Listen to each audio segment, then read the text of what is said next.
Hello. Before getting into the episode, I wanted to give a kind of weird programming note. When I was recording with Aegon this morning, I had an allergic reaction. And as a result, I have some hives on my face. I'm not having like the worst breakout in the world. Just a weird thing. But I don't think it affects the episode at all. And luckily, Aegon has lots of very, thoughtful things to say. And on top of that, I think it's a really cool episode because Aegon didn't really look into Elden Ring and he hasn't been following it, but he's really a smart guy who really loves the Soul series, and it's really fun to hear essentially his initial reactions just watching the trailer in preparation for the show and just pulling out things. So I hope you enjoy it, but if you happen to notice or think, what's going on with your face? Miyazaki got to me. He's poisoning me slowly, and I should have realized my death by his hands would not be a fast one, and please have mercy on me, Miyazaki-san.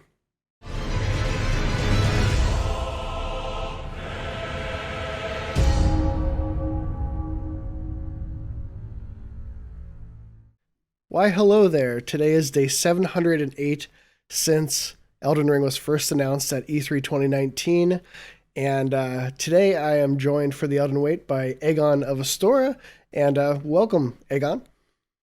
Thanks for having me. Yeah, thank you for coming on. I really appreciate that. So we are going to watch the announcement trailer at the end of this. But beforehand, I just wanted to talk a bit about Souls, being a content creator, all that stuff. And I guess the first thing, just to ask to set the stage is, where have you been with Elden Ring? Have you been following it, or have you kept it pretty loose? I know you've been busy with arguably much more important stuff. So, Well, it's kind of complicated because those of you who are familiar with my YouTube channel, which not a ton of you, but some of you will certainly be familiar with my content. But those of you who are will know that I do lore Let's Play content primarily, but even prior to that, I was doing blind Let's Plays. So of my first blind Let's Play was of Bloodborne.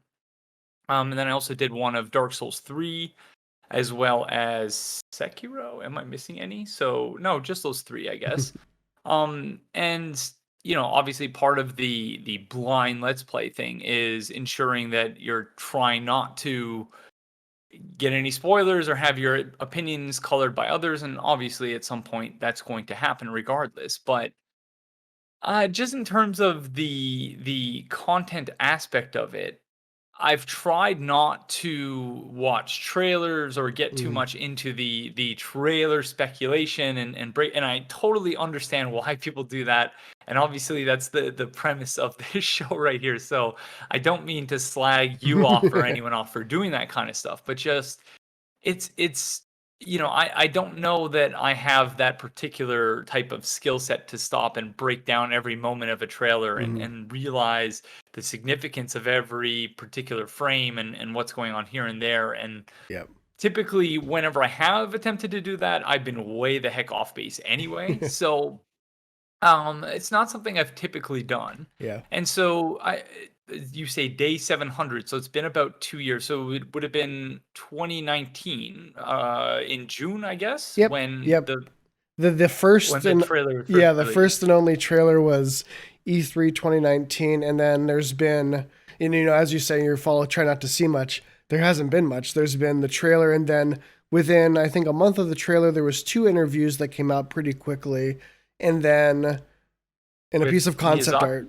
Yeah, with Miyazaki, and then pretty much dead silence since. As far as like anything significant, if you're following it closely, there's been a few leaked things and stuff, but like for your average Souls fan, no, nothing worth writing home about in almost 2 years.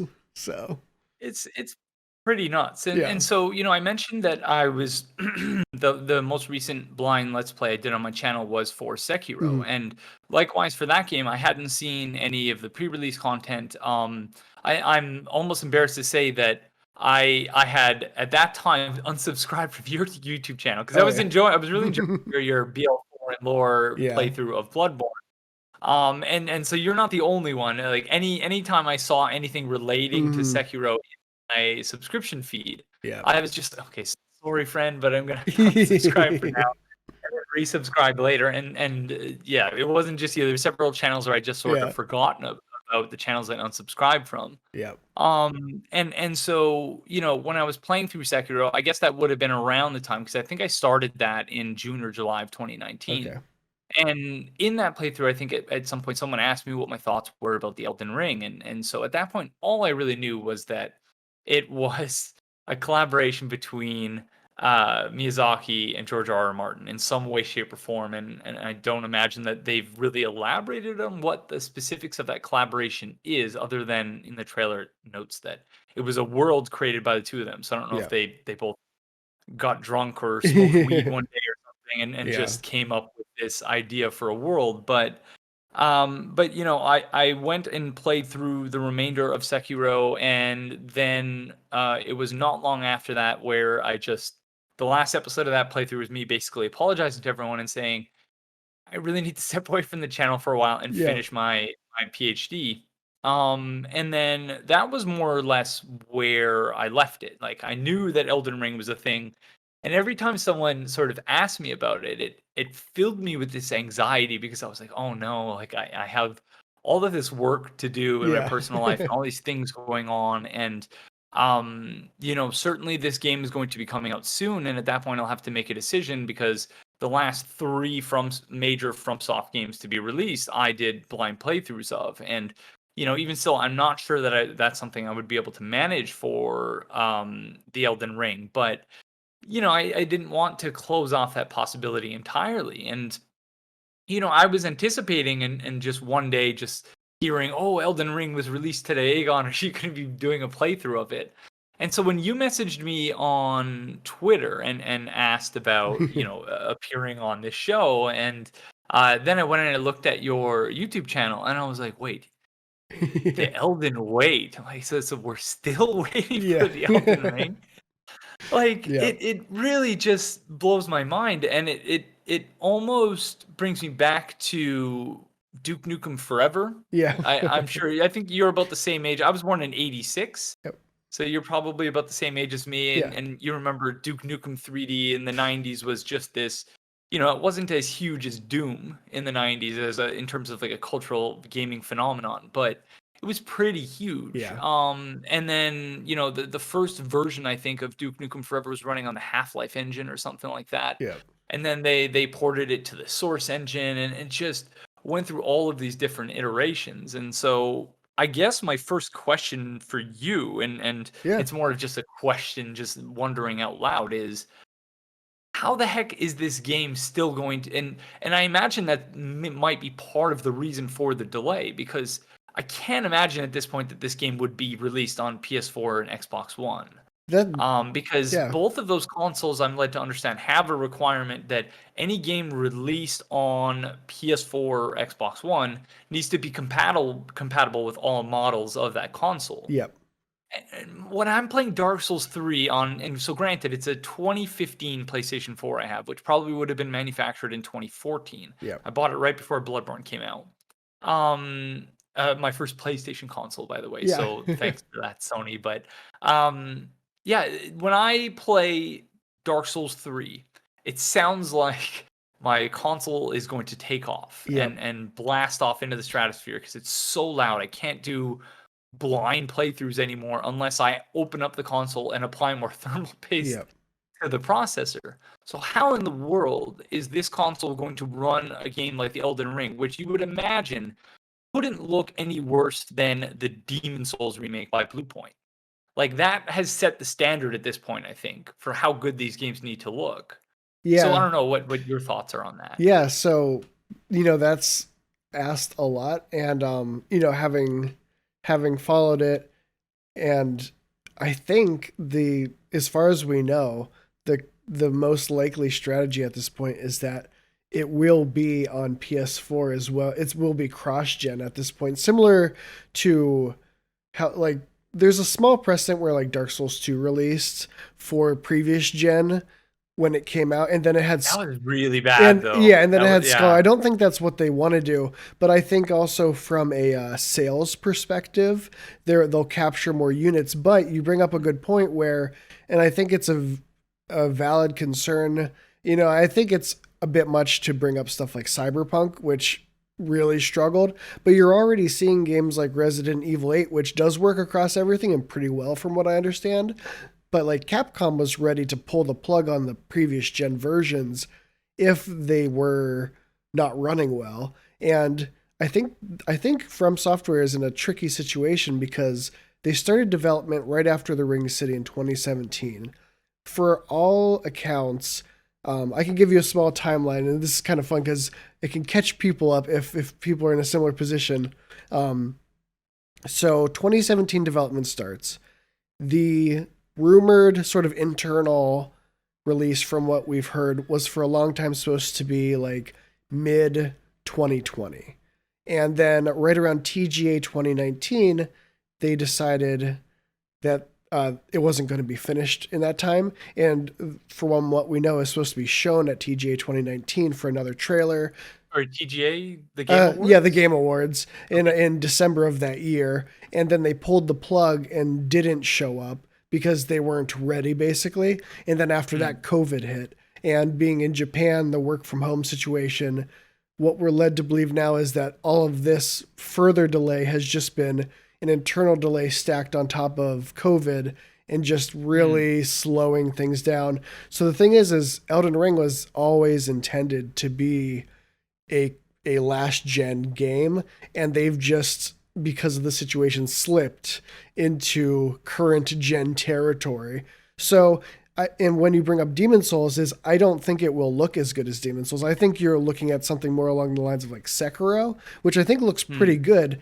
But I do think that that is going to be, From Software has never been a powerhouse graphically, but their art direction is, for fans at least, pretty unmatched almost. But it is tough when people do have this Demon Souls thing, which is an unfortunate comparison because Demon Souls is PS5 exclusive, and they didn't even It looks so good. they only had to develop for one console, and having played it, it's one of the most beautiful games I've ever played. So then Hmm. seeing Elden Ring, I think for some people who are probably more technically focused when it comes to games, will be disappointed by how Elden Ring looks. And for people like me, where I am not blind to that, but I certainly am less affected to that. But then art direction, I think Elden Ring will Hmm. work fine. But then there is the question, like, I have a pretty decent PC, I have a PS5, so I feel pretty confident that as a cross gen title, it'll work pretty well for me. I do worry for people who don't have a good PC or have PS4, Xbox One, because I there is that wonder, like especially an open world game, they're really challenging and breaking out of their usual, and by their usual I mean like they've never done anything like this, like in their like 20 plus years. This is a way different ask than what they're usually doing. So I think it's safe to say like performance may be one of the bigger challenges for them, and that Well, just makes you and it's wonder. yeah. Well, and I asked just because like FromSoft does not have a good record as far as optimization goes. Yeah. Because thinking back to Bloodborne, for instance, there was a major issue. I assume you played Bloodborne right around the time it was released, Yeah. right? Yeah. So prior Oof. to, so if you play Bloodborne today, of course, for those of you who are not familiar, because I still get comments on some of my Bloodborne content that was produced, for instance, before the Old Hunters was released, Yeah. before the DLC was released, where people say, "How could you not know that this person is this person?" But Yeah. it's Yeah. because I made this before the DLC was actually released. Yeah. And another aspect of that, because in my blind playthrough, I cut out loading screens, but you play Bloodborne today, the loading screens they're not short, at least on the base PS4 without a solid state drive or something like that. But they, there's the item descriptions that are there, but like they're not too long. Yeah. Whereas when the game was first released, it was so poorly optimized that after you died or you warped or something, you were sitting there staring at just the word Bloodborne for like a minute and a half Yeah. before Yeah. the area would load. And apparently that was just an optimization issue that someone from, I think it was Theomany or Cassitive, depending on whether you're on Twitch or YouTube, Yeah. who told me this, but that apparently someone from Sony was responsible for going to FromSoft or helping FromSoft with their load order and the optimization of the game such that it lowered the loading times and the loading screens by something like 50%. Yeah.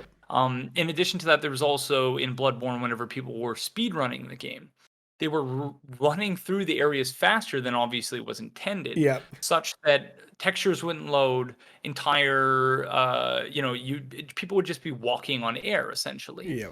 And then, you mentioned Dark Souls 2, and that's a tremendous example and one that I hadn't thought about for a while because in my mind, and I've always been one of, I guess, the Dark Souls 2 defenders Yeah. in the sense that I played Dark Souls 1 first and then Dark Souls 2. And obviously I was disappointed going from Dark Souls 1 to Dark Souls 2, but not as much as most people. Yeah. Yeah. I appreciated the game a little bit more than most people.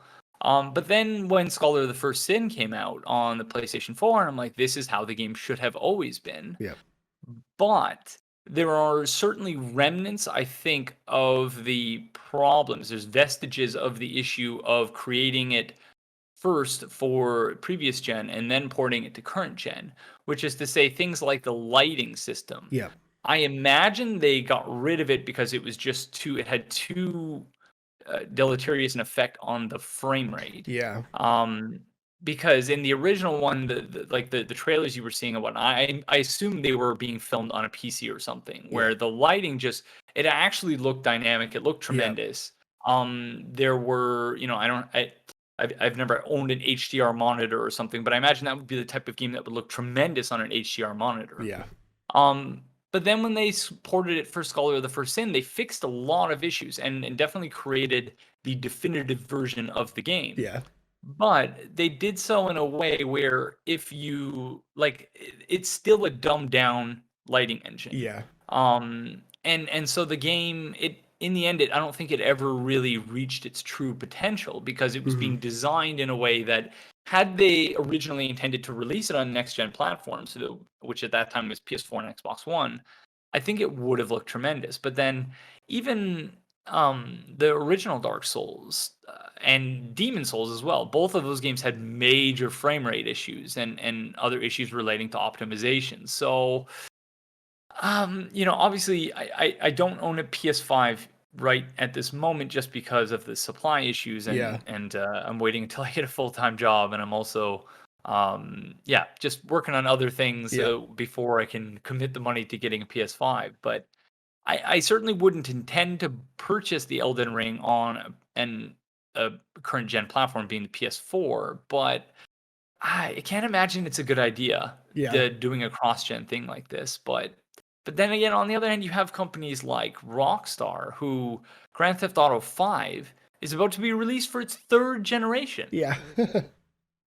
So, I don't know. And maybe it's Namco Bandai looking at that kind of business model and all of the sports games, of course. That's been a thing since like 2 or 3 generations ago, where the sports games would straddle the generational lines like that, and Call of Duty and stuff like that. But yeah, it's a really interesting problem. Yeah. But you got to wonder at one point whether they might just say, "Sorry, it's not coming out for PS4. It's not coming out for Xbox One." Yeah. And I wonder if, and again, you mentioned Cyberpunk. That I wonder if seeing the backlash to that has caused them to think a little bit more about that, because we have a certain amount of trust in FromSoft as a company and in their honesty, because they've never really given us.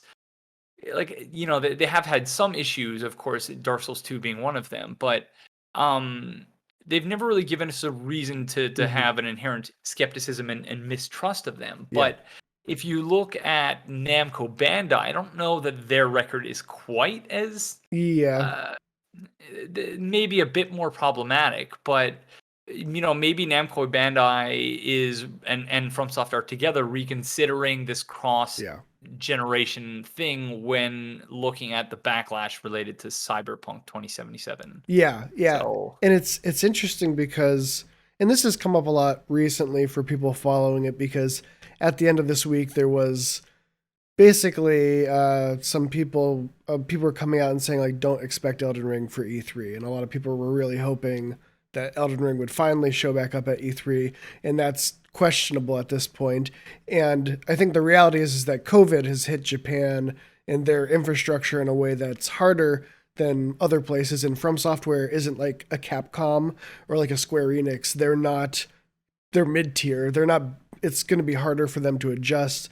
But you have this thing where they've been affected by this stuff, and the question is Bandai Namco asked, so Tales of Arise was delayed as well, and that's coming out in September now. But in an interview for Tales, they did say that the publisher, in this case Bandai Namco, asked essentially for them to make the PS5 Xbox Series X version, because originally it was just last gen. And I thought that was interesting, because if that was a publisher directive, then, Elden Ring is likely to potentially receive something else. But because we've gotten no information, I think anything is on the table still. And it's funny because Elden Ring has received, I mean, there was one From Software like tweet last year, but Bandai Namco, they haven't used the official Elden Ring account since 2019 to say anything. And so it does leave people just wondering and speculating, because they've given nothing. And there's sort of been a debate in the community whether or not like that's acceptable or okay. Because some people are pretty frustrated, and I understand that. I am sympathetic to From Software's situation, and also like not saying stuff, and especially not wanting to give something. Like Cyberpunk was delayed 3 times. It probably would have been better if Cyberpunk didn't try so hard to hit a time frame and then find themselves in a situation where they felt compelled to release a pretty broken game. So I think on one hand I value that silence of them not being sure. On the other hand, it does make people feel very unsure about what's happening. And I am less so for From Software and more so for Bandai Namco, curious that they've not used their official accounts. I assume that's Bandai Namco running that. They haven't taken any stance, and maybe that's just to play it safe. But they've done that. They haven't done that with other games, so I can't tell if they're treating Elden Ring differently or if it's because of From Software. But it's interesting because From Software is such a purposefully mysterious company. They don't like to show you behind the scenes, because that's not really how a lot of Japanese developers are.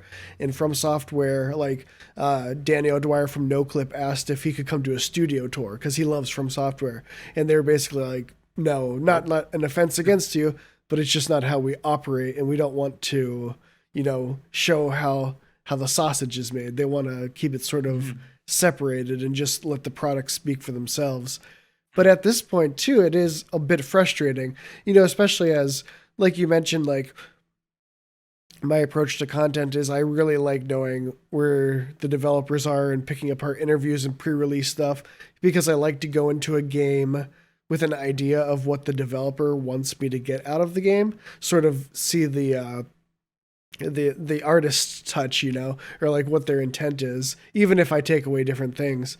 But it is hard to do that when you have no clue when a game's coming out, So even for me, I'm like, I think a lot of people are getting to E3 and they're like, if we don't know anything more about Elden Ring through this summer, like you just have to take a step back. And of course, like no one's forcing anybody to watch Elden Ring, but it is kind of a tricky situation for fans who are just like, hey, we're just kind of interested. Just talk. Just, like the meme, like poke it with the stick, like do something, like, so it is tough from that sense to have any idea. And it just makes it feel like Elden Ring, people are like, oh, it could be canceled. I don't think it's canceled, but literally when you say like, could it be a next gen? Could it be current gen only now? It's like, feels like anything's on the table because we literally don't know. Like they just haven't told us. So speaking of anything being on the table, something else I wanted to talk about is And I assume again, and I apologize to anyone watching this who's watched this entire series and has heard Sean and other guests and his guests talking about the things that I'm going to mention, because I'm sure a lot of the things I'm going to mention have already been mentioned. But um, this is in part a George R. Martin Hmm. project. Yeah. So, you know, in a sense, it's really not that atypical Yeah. because, um, and so, I've always sort of had one toe in the A Song of Ice and Fire fandom, and I say always, but that's not entirely true because the original A Game of Thrones book was released, I think it was 1992 or something Yeah. ridiculous like that. And then the HBO series Game of Thrones started in 2011, I want to say, and Mm. so that's where I got on board, and so I've not read all of the books, but I'm more or less familiar with the differences between the books and the show, and the points at which the show awfully, terribly, and just ill-advisedly diverged from the books. And I'm also familiar, like just the A Song of Ice and Fire subreddit in particular. It's ASOIAF. The Yeah. subreddit is just the acronym. Anytime George R. R. Martin posts on his not a blog, Yeah. which is actually a live journal blog. I didn't realize live journal was still around because that Yeah. was like very early internet.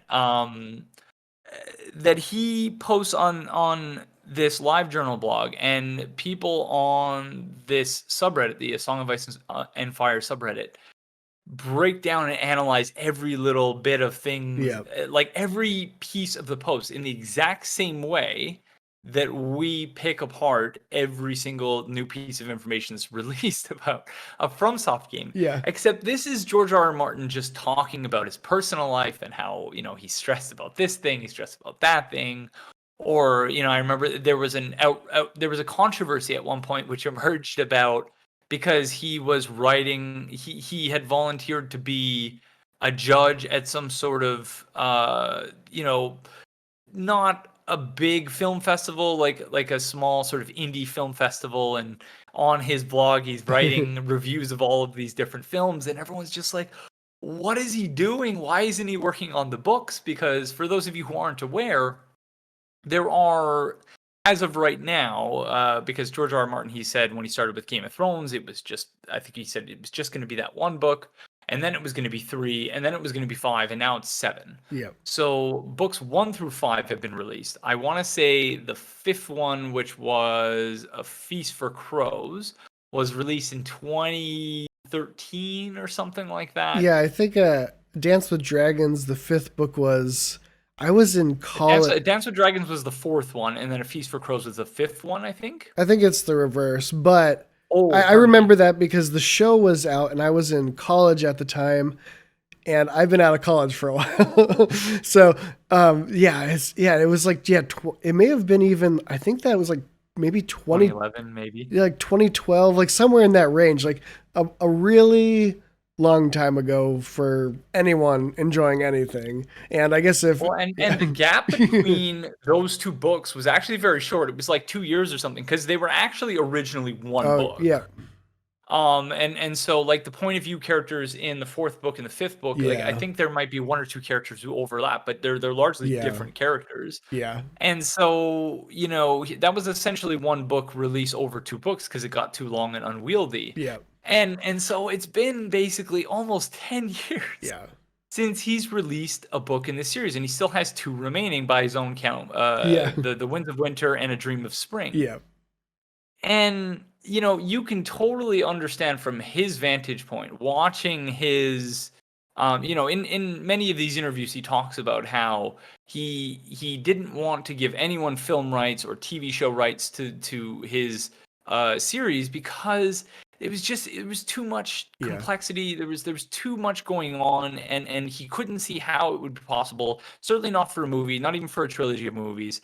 But that eventually he was convinced that Yeah. it could work as a series on HBO, but only on HBO. Yeah. But he jokes about it, but it's, you imagine it's true also that he, they not literally, but they were backing up several truckloads full of cash Yeah. into his driveway, and that once they got to the fourth or fifth truckload of cash, he was like, okay, that's fine, Yeah. we can do it. Yeah. But then, I'm not going to rehearse all of the controversy which surrounded the show after it finished, but essentially he gave the showrunners bullet points for how the series was going to end. Yeah.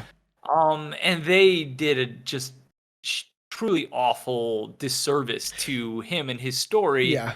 in how they arrived at those bullet points. Granted, it was kind of unfair to them, but they just rushed to the end as fast as they could because for one reason or another, they wanted to go work on other projects. Yep.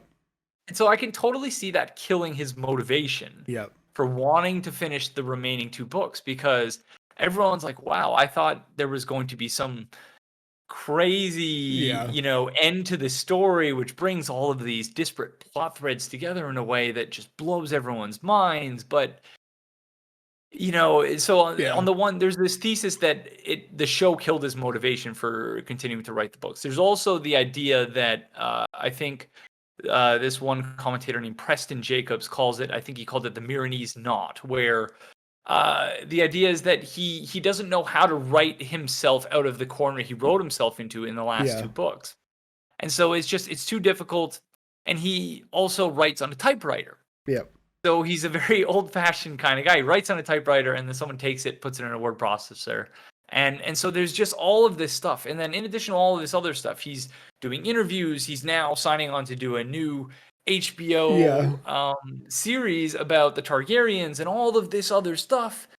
And he's going to conventions. And so when COVID hit, everyone in the subreddit's like, oh, this could actually be good, because he could actually sit down. No one's going to bother him because, social distancing and all of that.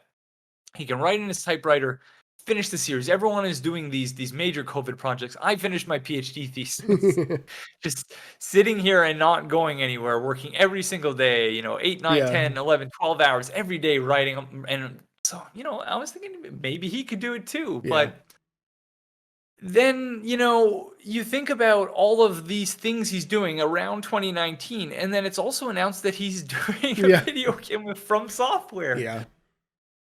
And it's just, he took on way too much. Yeah. It's obvious he took on way too much. And so, on the one hand, you could see that as, like, I joked, I don't know if we were recording earlier on, I joked, but about him and Miyazaki maybe getting drunk, having a few beers, smoking a joint or something, and just hammering out the details, the cosmology of this Elden Ring world. But, like, it's also possible there's a scenario in which he is somehow responsible for some aspect of the story that they're waiting on him to contribute.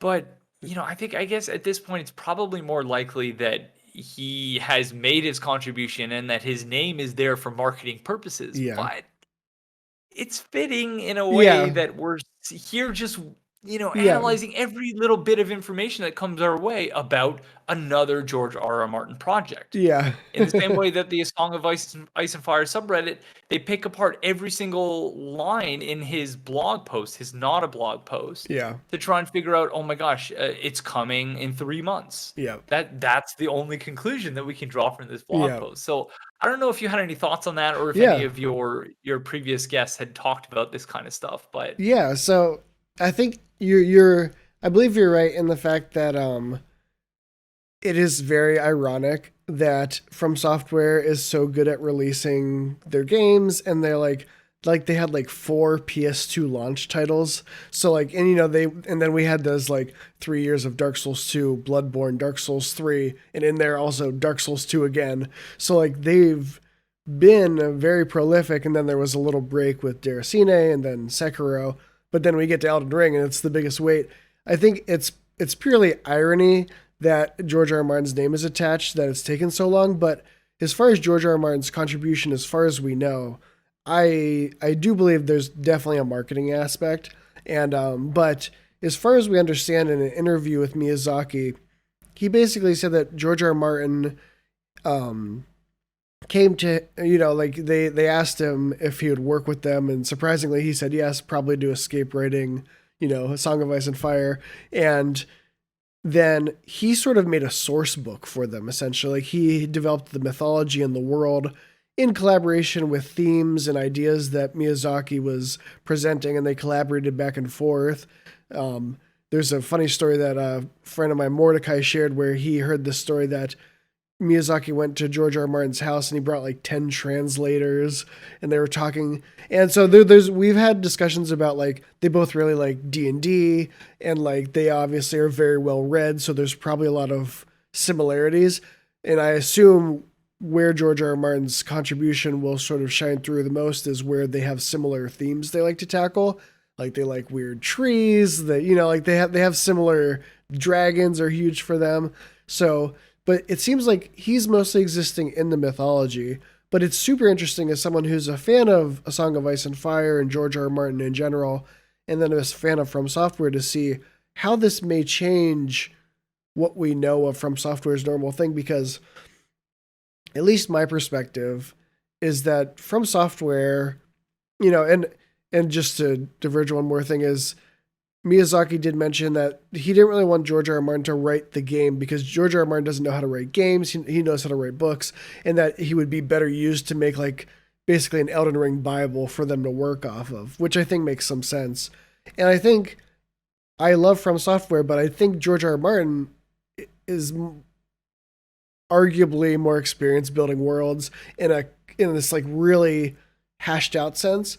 I've always sort of thought, like, From Software is amazing at concepts and themes and evoking all these wonderful things, but I do think they're strongest not giving all the details, where George R. R. Martin is really good at hammering out these details. So I think it's pretty awesome for From Software to get to work off of something that has such a solid foundation in mythology, and then do their From Software thing of, like, cutting half of it out and sort of presenting it in this, mixed around, environmentally told story, where they're not, like, just giving us everything George R. R. Martin said. But I do like that they have a basis. And I'm sort of curious to get your thoughts as someone who also dives really deep into the lore. And, for those who aren't aware, check out Let's Talk Lore series. Like, the Bloodborne content, especially for me, is as probably my favorite game of all time. That's some of my favorite content on it of all time, because you approach it in a very, like, scholarly way, and it does lend itself to that. So I'm sort of curious to hear, as someone who's a fan of both as well, like, how you feel about, like, a professional, probably one of the most famous authors currently, if not the most well-known author, at least positively, and how you think that might influence From's perspective and how they make games, and how it might differ from Dark Souls as a result. It's interesting how you put it, because I actually think that they're not George R. R. Martin and FromSoft are not as complementary as it might at first seem. I only say this in part because of how George R. R. Martin sees himself as a writer, or at least how he's described himself Yeah. as a writer, particularly in relation to someone like Tolkien.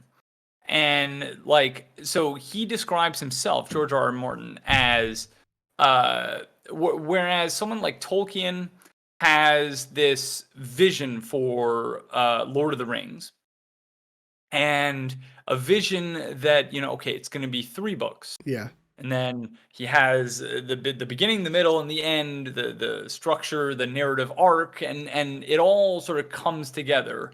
So that type of writer, George R. R. Martin has described as like an architect. Yeah. So they create the plan, they draft it, they see it through to the end, and that's that. Yeah. Whereas George R. R. Martin, I mentioned earlier, he originally saw Game of Thrones as 1 book, 3 books, 5 books. Yeah. So, like, he just it kept growing Yeah. and becoming more complex, because he describes himself more as a gardener, in that, like, you plant a seed, you go, you water it, and then it starts growing in this direction, but then, maybe it's competing with this plant over here, so you prune that plant a little bit, and then you go. So it's an iterative process for him in a Yeah. way that it's not entirely planned out from the beginning. He allows it to grow in different directions based on what's working and what isn't. Yeah. And that's actually, you could argue that that's one of his weaknesses, but also his major Yeah. strength, in that, like, there are a lot of things that you could look at from, a Game of Thrones, the first book in the series, where there were a lot of things that he was planning to do, but based on how the characters actually interacted with each other and how people received it, he went in a different direction. Yeah. So, by way of a somewhat potentially inappropriate example, I want to say that Arya Stark and Jon Snow were originally supposed to have a romantic relationship, which obviously would have been a little bit weird. I might be confusing the characters there because it's been a while since I read that Yeah. particular anecdote, but I think so in that sense, I don't know that they're necessarily as complementary as working with a writer, like, someone who's more of an architect of a Yeah. writer might be. But I think it's very interesting in that, like, um the whole idea of creating like a story bible, or like a world book, because he has also done that for Yeah. Game of Thrones. And so, like, I can't remember what it was called, Fire and Blood, I think it was, like, Yeah. a world book where it was sort of written from the perspective of various different maesters, so nothing is outside of the world. There's no outside of the world narrator in that particular book. Yeah. But the people who wrote that book, the people who run Westeros.org, who their names escape me at the moment, and I feel very bad about that. Linda and her partner, whose name Elio. So they wrote that book along with George R. R. Martin, and it's really interesting because, like, they are in some respects the keepers of this encyclopedic knowledge of the first 5 books. So as he's writing, apparently, if he can't remember what the eye color of a particular character is, he sends a text or whatever to Elio and Linda, and they tell, oh yeah, you said in this book Yeah. that his eye color is brown or something Yeah. like that. So you think he could just look that up probably on a wiki at this point, but he has his trusted Yeah. people that he relies on. And so, in that sense, I think it's almost fitting Yeah. that FromSoft is working with an author like George R. R. Martin, Yeah. because they're very similar in Yeah. that respect. Yeah, definitely. In that some of the stuff with George R. R. Martin, you wonder, like, did he actually include this intentionally, or was this somehow an error? Yeah. Likewise, in Dark Souls 2, you wonder, in Yeah. the depth, or what was it called, the gutter, the upper area before you descend Yep. to, yeah, the gutter, Yeah. where there was a Heineken can earlier on. Yep. In one of the textures, there was a Heineken label, and you're like, hmm, does this actually take place in present day, or was that an error? Yeah. And eventually, I think they removed it in the Yep. patch. Yep. So you learned it was actually an error, that they just used some pre-existing texture pack and maybe didn't think someone would notice it, or they forgot to delete it or something Yeah. like that. But in that sense, I think that they actually Yeah. work together kind of well, but not so much at the same time. Yeah. And again, maybe that's kind of part of the source of the issue here. Yeah. I just wanted to go back to the COVID thing as well, because it's really interesting in how a lot of different companies are handling this very differently. Like, uh, my fiance, for instance, she is a city planner, and so she works for a city. Yeah. And at first, they were very hesitant because the city didn't have the resources and the infrastructure in place, of course, when COVID first started, because who did, to have all of these people working from home. They had their office with their computers and all of the resources they needed there to do their particular job. And so it was something like, at the start, they were all using Gmail accounts Yeah. to do their stuff. And so, obviously everyone went through it in their own ways, but eventually she got this, like, crappy 6-inch tablet that she was using, along with an external keyboard and a mouse. Yeah. And it was just like, at the end of the day, she just had splitting headaches because she Yeah. was looking at this tiny little screen. And then, a month and a half later, they finally got them laptops. And then a month after that, we were able to go to the office and get their monitors so that she can do dual screens. And so, Yep. so it slowly sort of built up this home because we were so optimistic back then. Like, yeah, Yeah. maybe in a month or two, this whole thing will be behind us. Yeah. We'll be back in the office. It'll be all good. Yeah, we were so naive back then, but eventually we got her home office all set up, and now, like, it's still not ideal. Like, it's still not the office she had at the actual office, Yeah. but it's better now. You think I mentioned earlier Grand Theft Auto 5. There was a DLC released, I think it was in November of last year, called the Cayo Perico Heist, where the entire DLC was made from home. Yeah. So all of the people who were, I can't conceive of how Yeah. that could possibly work. Granted, they used it was a lot of reused, hitting my mic there. There was a lot of reused assets, Yeah. which is something they always do, but that's also something that FromSoft typically does. Yeah. And granted, a new game is different than a DLC, especially one where, as you mentioned, they're apparently doing different things that they've never done before. Yeah. So, it's really it's an interesting problem, and maybe it also has something to do with in Japan, it's a very different kind of like, and I only hesitate because I don't actually know, but Yeah. my understanding of it Yeah. as a Westerner is that in Japan, there are a lot more people in a smaller space. Yep. So home offices here are problematic in the sense that this room that I'm in is actually my fiance and I have a small apartment. Used to be the dining room. She used to be right around the corner. Now, and we have one additional room, which is, obviously it's now her office as well, Yeah. but she used to be just right around the corner. And so once I finished my doctoral thesis and started interviewing for jobs and stuff, it became necessary for me and her to be in separate rooms because she's in and out of meetings all day. Yeah. I'm not in a ton of meetings because I spend a lot of my time writing, but my voice is obviously a little bit deep.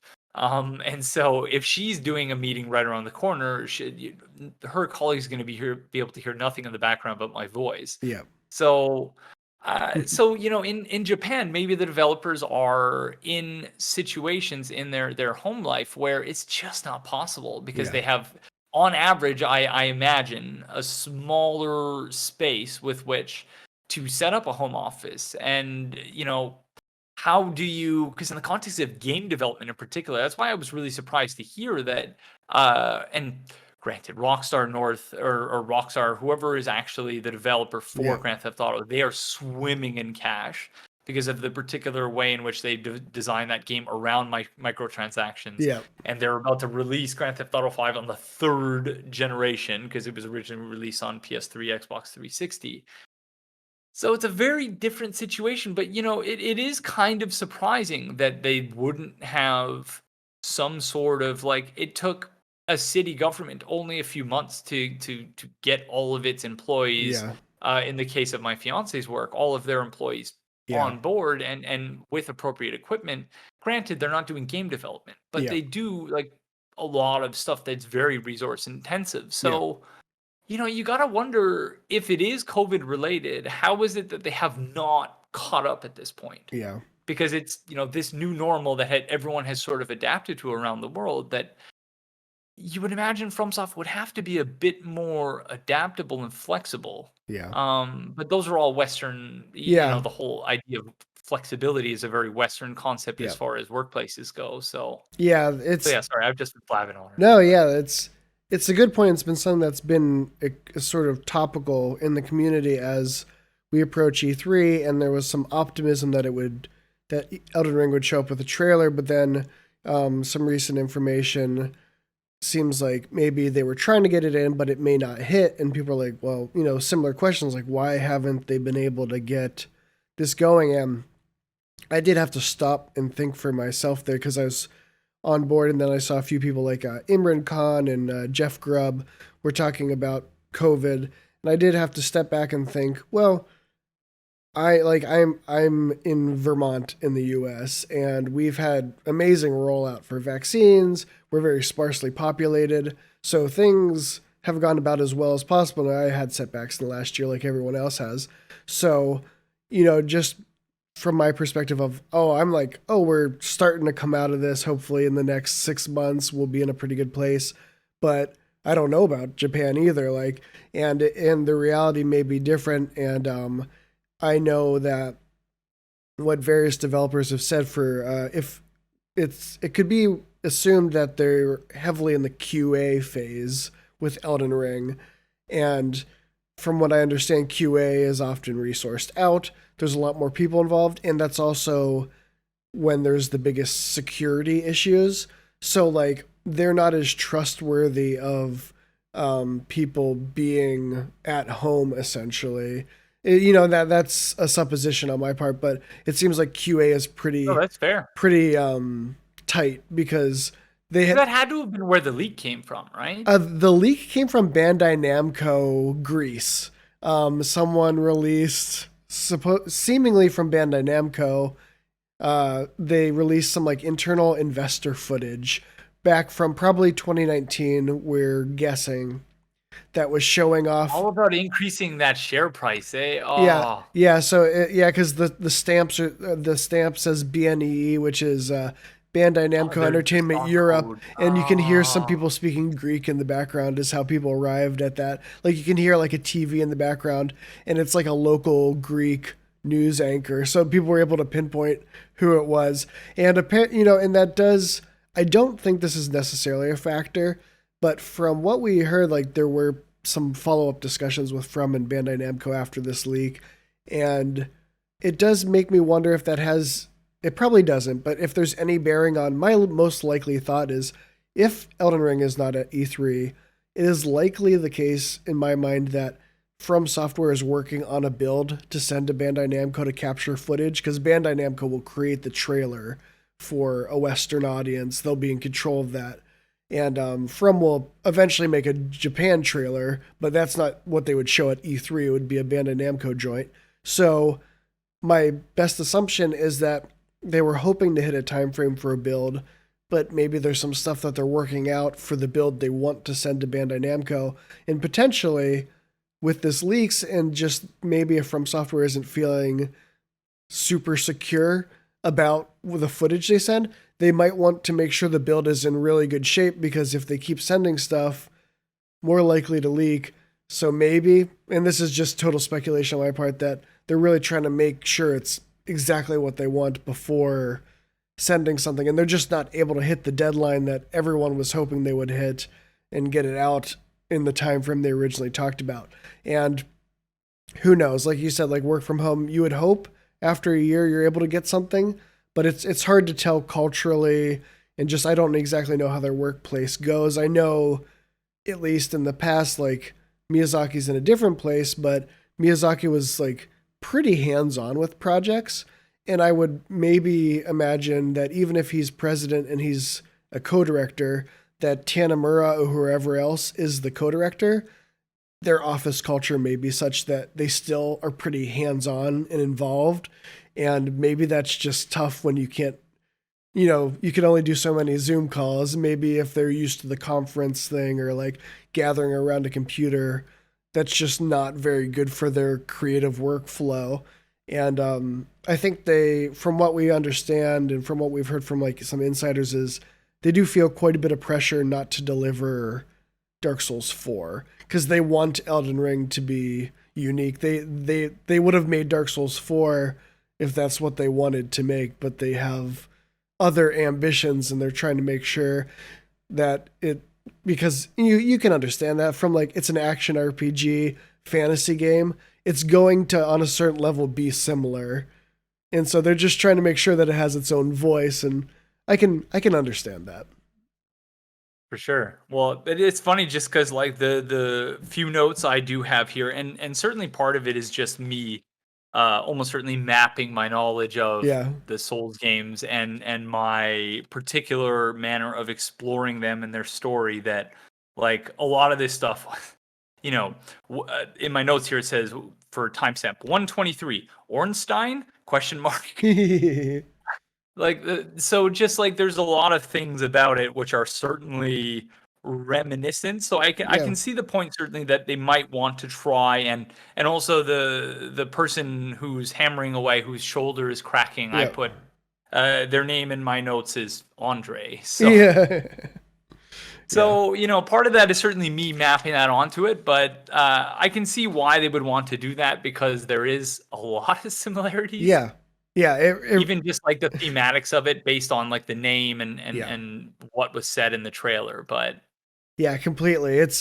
I can see that, and from the leaked footage too, like it does look like Dark Souls, and it's in the it moves like Dark Souls. Yeah, it looks exactly like. I mean, it's in except for the horses thing. Yeah, that really threw me. Yeah, it's in the same engine, and I think my sort of thesis for the leaked trailer is that context is important, and it doesn't give us enough context to understand how it's different. Like when you see a dragon breathing fire, you're like, yeah, I mean, Dark Souls has done that a million times. But if you're riding around on your horse and then a dragon comes at you and you weren't expecting it, that's quite a different experience. That would be exciting, but we don't know. And the could just be the start of a boss fight. From what we understand, the combat mechanics are Dark Souls in their foundation. They're not Sekiro, for instance, which was developed partially alongside Elden Ring. And it's Dark Souls in its base, and supposedly more RPG than ever. Like they're trying to go even broader with the RPG mechanics, and versus Sekiro, which was more a depth of one particular play style. And so when you see that leaked trailer, or when you even see the announcement trailer, it's funny to me, at least, that their big thing is, from Miyazaki interviews, it's open world ish, and there's horses and there's a bunch of RPG elements. I don't think nothing they've shown actually shows us what that means. And I think that's part of the problem, and I think that's part of the pressure on them, is that, they need to show it as an open world game. And it's funny to me, like when there's all these leaks that come up, and you can sort of tell where the community's at, because every time there's a fake leak that someone makes, it's like the interior of a church, because that's obviously, that screams Dark Souls. But like, I'm like, that's half the way to know it's a fake leak, because the real thing I want to see, and I think a lot of people want to see, is show me what open world means to From Software. Like, what am I doing? Like, even open world games are such a broad genre that there's like Ubisoft and others have made tropes that we sort of are used to. But like From Software doesn't, they're like almost the polar opposite of like open world tropes. Like, I just want to, like, how do you convey to players, here's what you're doing in the open world? Like, are you like collecting stuff, gathering things? Are you going to locations? How is the open world partitioned? Is it like a Witcher 3 with multiple maps that you're just kind of going around in? Is it more just like big Dark Souls where there's like areas and a boss at the end, but you have more room, like a big undead settlement or something? Like, what does that actually mean? And we have no answers. So it's hard to understand what Elden Ring even means. And like you said, like all we can do is map Dark Souls, and from what we've seen, it's more than happy to let us map Dark Souls. I mean, the leaked trailer literally has like homing soul mass and like the Farron flash sword spells. The spells are literally just Dark Souls spells, and they might be placeholders, but we don't have anything to tell us anything else. So on a certain point, you can only go with what you see. Well, and even on the open world front, you could make a case that Dark Souls 1 is an open world game, because it really depends on how you define like what is an open world, because certainly there are places that are closed off in Dark Souls 1, but I've told this story numerous times, so I won't get into it, because I in like 5 or 6 different videos on my channel. But when I first started playing Dark Souls 1, I had no idea where to go. I got my butt kicked at the graveyard leading to the catacombs, got my butt kicked at New Londo ruins by the ghosts. Just no clue where to go. But So, you can make an argument that it's an open world because you can get most places without a loading screen. And, it's a world where some things might be closed off for now.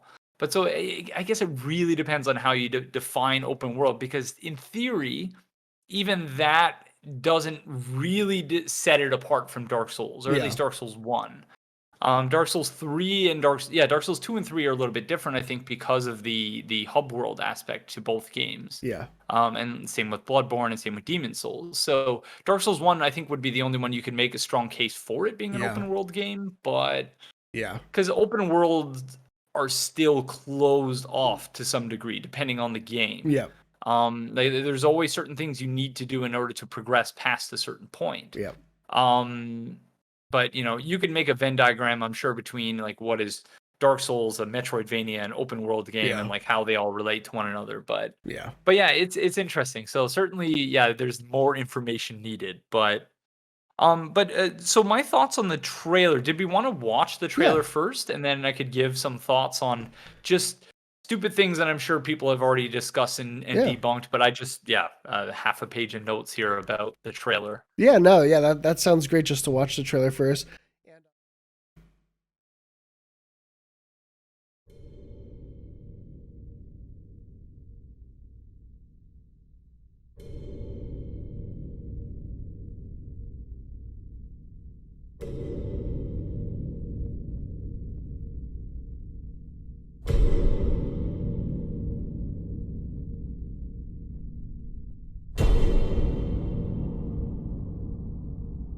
The smash cut with George R.R. Martin's name there was amazing. I know.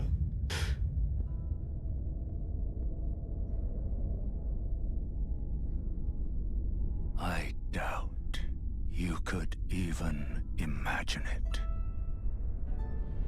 It does appear that he has 6 arms and presumably 2 legs. So, spider? That which commanded the skies, giving life its fullest brilliance. The Elden Ring. Oh, Elden Ring. Shattered by someone or something. Don't tell me you don't see it. Look up at the sky. It burns.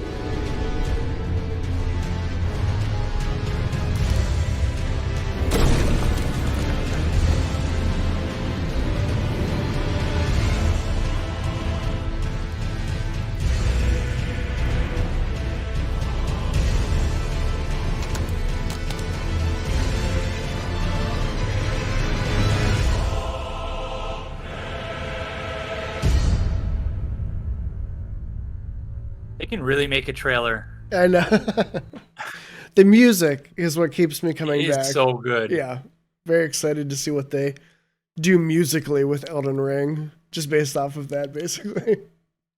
Yeah, it is so good. And yeah, it kind of sounds like the music they've done previously, but it's also different at the same. Like, do we have any idea who composed the piece for the trailer? We're not sure. We know that Yuka Kitamura is working on Elden Ring, but we don't know who else is working on Elden Ring.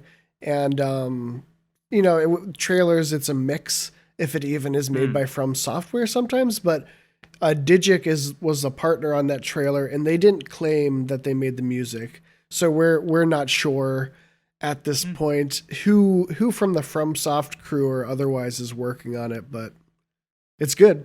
The whole thing with the arms and the character so my timestamps, which I'll go over quickly, are from the FromSoft channel where they posted it, but the 15-second point is where we see the person who looks like Andre to me, quote unquote Andre, is sort of a smith working on something. But the whole thing with the arm being placed sort of on top of the other arm, and you can really see how it was seemingly influenced by Sekiro and the whole idea of the prostheses. Yeah. And how you can have just all of these modular body parts, which And so again, I'm sure that that's something that everyone has already noted, but I think it's really interesting because then you see the person with the fabulous fashion souls at about 112, Yeah. where they install an entire arm, and so it just led me to wonder. Whereas in Sekiro there was no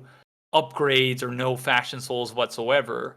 I assume in Elden Ring there would be some sort of fashion souls, but that it's Mhm. also like armor at the same time, and that Yeah. maybe there's also skill trees associated with each prostheses you Yeah. install on your body.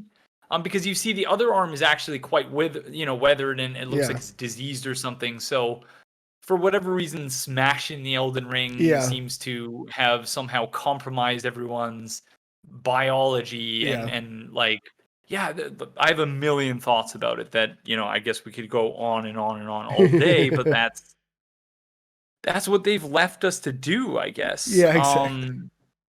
So, the whole commanded disguise and gave life its fullest brilliance, I assume has something to do with the Elden Ring. Mhm. And again, I'm sure that it there's almost certainly some influence of Lord of the Rings involved in all of this, just given George R. R. Martin and his admiration for Tolkien. Mhm. But thematically, I have it written in my notes here that it looks very similar to past FromSoft games in that it raises a lot of really interesting questions about mortality and this cosmological destiny and the whole idea that humans are always trying to prevent the eventual from happening. We're Yeah. trying to forestall death. We're trying to prevent that.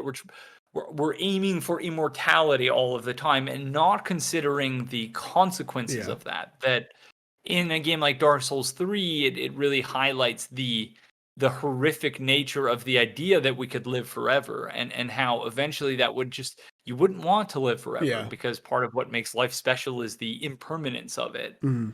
Um and that there are these natural cycles of death and rebirth that you really don't want to interrupt because the whole idea of a ring is that it's a natural cycle. It has no beginning, no Mm. end. Yeah. And I had a whole bunch of other stuff related to rings and eld and its etymology here, but I think we're more or less out of time. But yeah, I don't know if are those in Yeah. any way, shape, or form original thoughts. I assume they're not, but No, it's like you said, without having more to go on, that's where people are at. And I like how you described the ring as sort of this natural cycle. And a lot of that is sort of where people are at with, like, Miyazaki has said that the Elden Ring sort of informs reality and that the shattering has broken reality to some degree, which sounds like a very FromSoft thing as well.